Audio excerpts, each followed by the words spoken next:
Você sabe qual a diferença entre uma empresa inativa e uma empresa sem movimento? Vem comigo, vamos trocar uma ideia sobre esse assunto.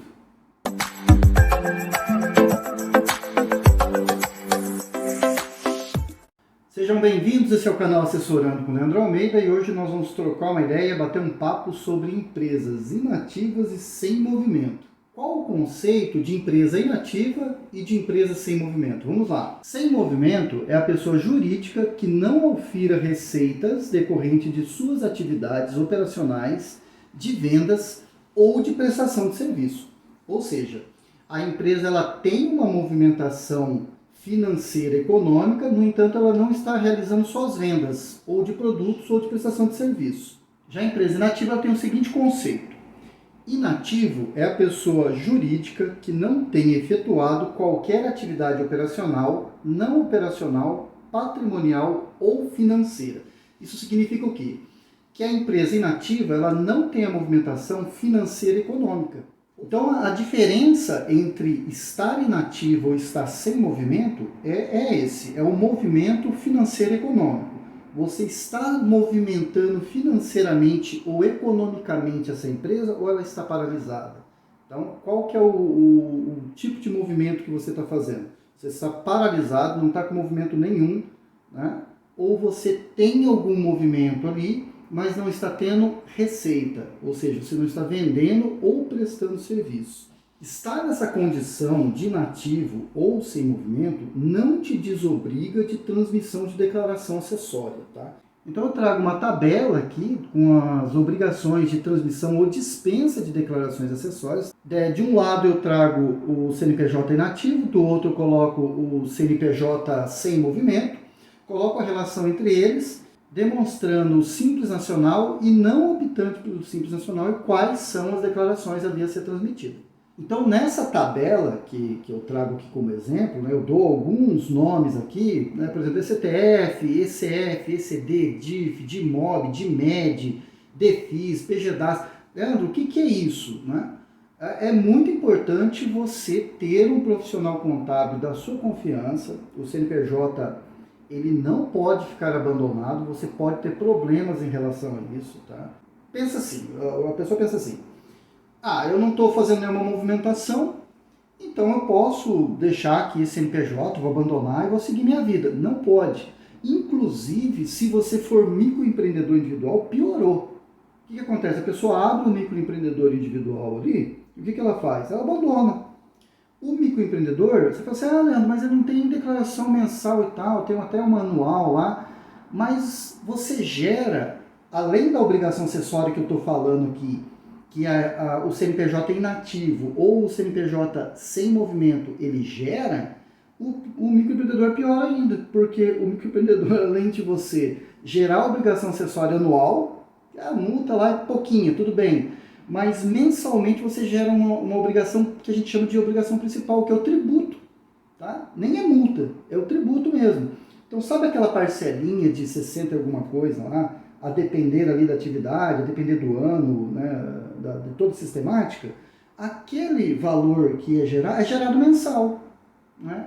Então, mensalmente é gerado aquele valor, de repente você descobre ali que tem uma dívida ali acumulada em relação a esse microempreendedor. Então, é pior ainda se você é microempreendedor. Agora, se você não é um microempreendedor e você se incorreu na condição de inativo, vou falar do inativo aqui, você ficou inativo, abandonou o CNPJ, quer dizer que você não tem movimento mais. Né? Então, lembrando, sem movimento é aquela condição na qual você não está tendo receita. Você tem todas as operações ali financeiras, você pode ter uma aplicação financeira, pagar um aluguel, água, luz, está pagando despesas, ou seja, o teu contas a pagar está funcionando, às vezes até o teu conta a receber, mas um período de tempo você ficou sem movimentação, de receita, aí é considerado sem movimento. E para cada declaração dessa que eu falei, tem uma condição de considerar com ou sem movimento ali, então é preciso observar, é preciso de um profissional contábil. Já inativa não, né? Você não tem movimentação. Então se você estava no lucro presumido ou no lucro real, paralisou a empresa ali, ficou na condição de inativo, você tem que transmitir algumas declarações, porque as multas são maiores. Tá? Dá um exemplo, a inatividade do DCTF aqui, uma multa lá de R$ 200, reduzida a 100, a R$ 100, né? Reduz a 50% da multa e tudo mais, depender das condições ali, do prazo. Mas enfim, o que eu estou querendo dizer é que você pode ter um problema, né, em relação a esse CNPJ, na qual ele pode incorrer numa inaptidão. E outra coisa, você pode ter débitos nessa tua empresa, encostar, e a PGFN, Receita Federal, né, geralmente quando você encosta o CNPJ, ele vai para a dívida ativa. Né? Essa dívida ela não some, ela não morre, ela fica viva ali. Então você precisa cuidar desse CNPJ, procurar resolver essa situação, parcela, de novo, procure um profissional contábil, resolva essas situações.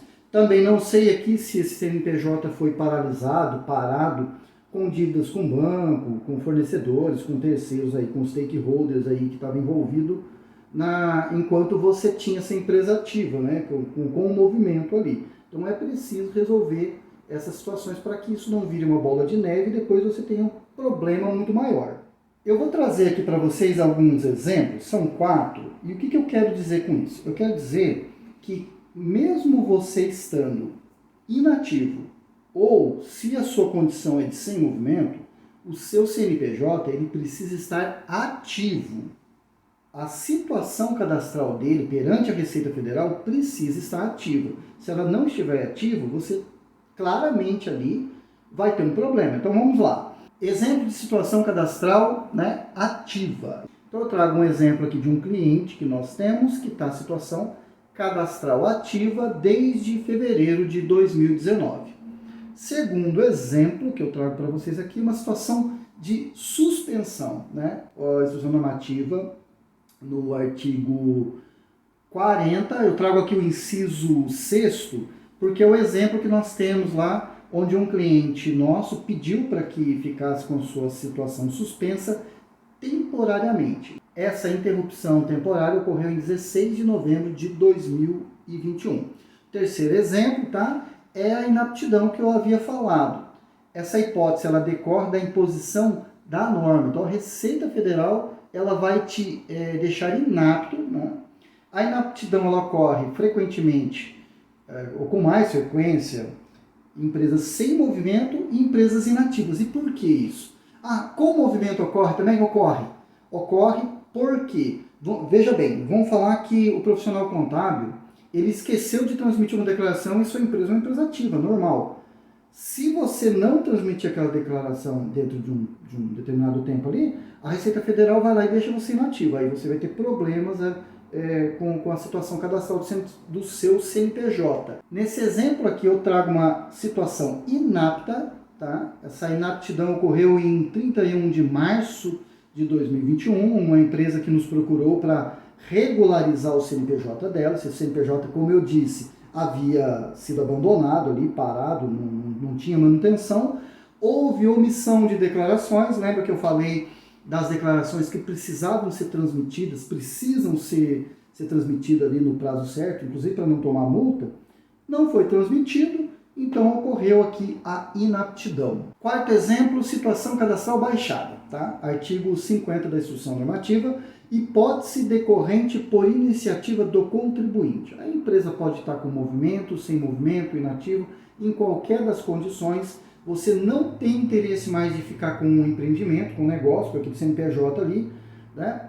E então você resolve baixar. Neste exemplo aqui é uma extinção por encerramento e liquidação voluntário. Eu quero dar algumas dicas para você aqui. Então, se você está na condição de inativo ou de sem movimento, então procura não abandonar esse CNPJ, tá? Dê manutenção ali das declarações acessórias, para que você não venha acumular ou juntar problemas aí indesejados. Se você não tem interesse nesse CNPJ, você pode estar extinguindo, tá? Esse CNPJ, tá baixando ele aí por liquidação voluntária. Mesmo que você tenha problemas com débitos, tá? Seja federal, estadual, municipal, esses débitos você pode estar parcelando eles, resolvendo eles, seja na pessoa jurídica ou na pessoa física.